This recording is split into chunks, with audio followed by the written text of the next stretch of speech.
नमस्कार दर्शकों, बात आज के चैनल की खास पेशकश 11 दिन 11 गणपति में आपका स्वागत है। इस कार्यक्रम में हम आपको अजमेर शहर में सजाए गए मुख्य पांडालों के दर्शन कराएंगे और उनके इतिहास के बारे में जानकारी देंगे। सनातन धर्म के प्रथम पूज्य देव गणपति को गजानन, एकदंत, विनायक और लंबोदर नाम से जाना जाता है और हर एक नाम का एक अपना पौराणिक महत्व है।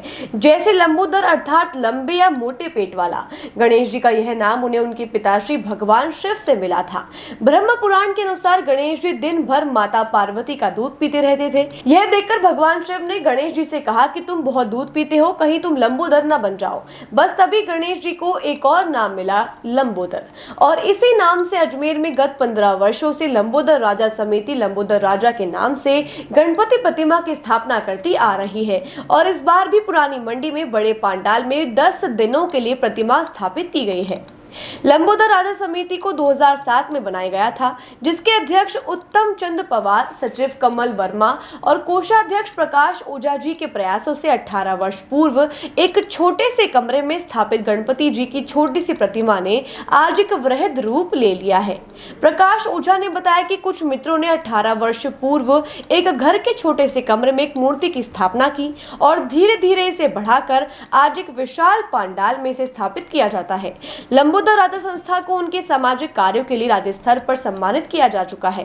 पुरानी मंडी में स्थापित लंबोदर राजा की मिट्टी की प्रतिमा और पांडाल को अयोध्या के रामलला की थीम पर बनाया गया है। इस लंबोदर राजा की खास बात यह है कि यहाँ निसंतान जोड़ा अगर दर्शन कर संतान की मनोकामना करता है तो उसे 1 वर्ष के भीतर ही संतान की प्राप्ति होती है। इसके अलावा किसी कारण से जिनके विवाह नहीं हो पाते, उन्हें यहाँ के दर्शन करने से उनके विवाह में आ रही बाधा दूर हो जाती है और साधक साधिका का विवाह हो जाता है।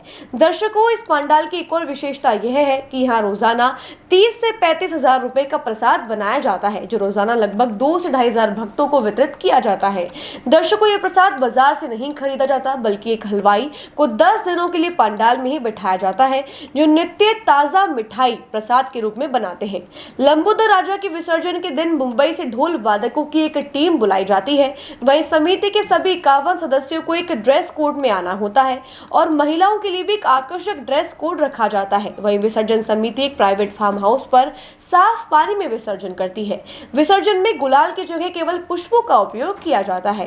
प्रतिमा की सुबह शाम पूजा और आरती रामनगर बैद्यनाथ मंदिर के पुजारी शिवदयाल के हाथों से की जाती है। लंबोदर राजा के पंडाल में प्रसाद वितरण भी बड़े व्यवस्थित तरीके से किया जाता है और पंडाल में पधारे सभी भक्तों का स्वागत भी पारंपरिक तरीके से किया जा रहा है।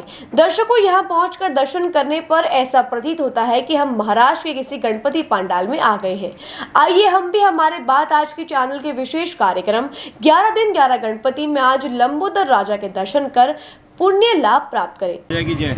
लंबोदर राजा का दरबार हमारे यहाँ 18 साल से हमने ऐसे ही मनाए थे और बहुत अच्छा कार्यक्रम होता है। अभी आरती में आप देखेंगे, बहुत अच्छा कार्यक्रम है। और ये मनोती वाले लंबोदर राजा है हमारे, जिनकी शादी नहीं होती है या इनके पुत्र नहीं होते हैं या पुत्रियाँ नहीं होती है, वो यहाँ आके अरदास करते हैं।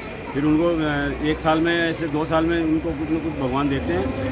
फिर उसके बाद में वो अपनी प्रसादी करते हैं और अभी आप देखना बहुत अच्छा कार्यक्रम होगा। कितने सालों से स्थापना 18 सालों से स्थापित कर रहे हैं। कहाँ पे, किस जगह है? ये कायस्थ मोहल्ला, पुरानी मंडी अजमेर। परिचय आपका? उत्तम चंद पवार। जैसा कि आप सभी अजमेर वासियों को पता है कि अजमेर शहर के अंदर कई सालों से लंबोदर राजा समिति एक भव्य कार्यक्रम करती हुई आई है। और जैसा कि 17 तारीख को हम लोग सुबह 11 बजे के आसपास हम लोग यहाँ से पंडाल से गणपति बापा के विसर्जन के लिए मुंडी मोहल्ले, कायस्थ मोहल्ले जहाँ पे हमने बैठाया है, वहाँ से हम लोग प्रस्थान करेंगे। और हमारा भव्य जुलूस अपने नला बाज़ार, पुरानी मंडी, मदार गेट, नया बाज़ार चौपट, भव्य आरती, और उसके बाद के अंदर आगरा गेट गणेश जी के मंदिर पे समापन होगा। उसके बाद के अंदर हम लोग हमारा जो गणेश जी की मूर्ति है, हम लोग हमारे पर्सनल फार्म हाउस पे ले जाके हम लोग वहाँ पे और गणपति पापा को विसर्जन करेंगे। परिचय आपका? और इसी विसर्जन के अंदर इस बार भव्य पूरे ढोल मंगाए गए हैं, पूरी जगह जगह भव्य स्वागत होता है। इस बार कोई खास विशेष किया कि आप लोगों ने? खास विशेष ये है कि महाराष्ट्र पुणे से जो 56 जनों की टीम है, वो हम लोगों ने यहाँ इस बार उनको बुलाया है। और वो पूरे जैसे महाराष्ट्र के अंदर जो बॉम्बे स्टाइल के अंदर जो विसर्जन होता है गणपति बापा का, वैसे ही हम लोग और खुद का पर्सनल। कौन से मंडल द्वारा किया जाता है यहाँ पर? लंबोदर राजा सेवा समिति। परिचय आपका अपना। अमन ओझा व्यवस्थापक। लंबोदर राजा की अनवरत निरंतर यहाँ पूजा पाठ होते हैं। हर यहाँ 10 दिन का पंडाल लगता है कायस्थ मोहल्ले में, और जो विसर्जन यात्रा रहती है वो हम यहाँ पे एक अलग ही तरह से करते हैं। उसमें कोई गुलाल का उपयोग नहीं होता है, फूलों से, पुष्प वर्षा से, और लेडीज़ों की और जेंट्सों की एक ड्रेस कोड होता है, उसके माध्यम से ही करते हैं। और यहाँ पे जो भी व्यवस्थित कार्यक्रम होता है, माताएं बहनें आराम से आ सकती है। बिल्कुल पुरुषों की लाइन अलग होती है, महिलाओं की लाइन अलग होती है, और बच्चों की लाइन अलग होती है, जिससे भगदड़, इतनी छोटा सा पंडाल है मगर बाबा के हृदय में सबकी जगह है। आप एक बार सायंकाल आरती में ज़रूर पधारें और अपनी जो भी मन्नत है वो पूरी करें। आरती कितनी बार होती है यहाँ पे? आरती सुबह 8 बजे होती है और सायंकालीन 7:30 बजे होती है। आप 10 दिन इनकी सेवाएं करते हैं, बाकी 10 दिन तक यहाँ कोरोना काल में भी हमने इनको कम भीड़ में भी स्थापित किया है। उसमें भी अनवरत, यानी 2 साल जो 2020 और 2021, उसमें भी जहाँ स्थापना नहीं हुई मगर हमने फिर भी स्थापना करी है बाबा की। हमेशा अनवरत होती है और समिति बना रखी है। समिति मेंबर एक तरह से परिवार की तरह रहते हैं। परिचय आपका। टीकम सोनगरा व्यवस्थापक। दर्शकों, कल फिर एक और गणपति के साथ पहुंचेंगे आपके द्वार। तब तक के लिए बोलिए गणपति बप्पा मोरिया।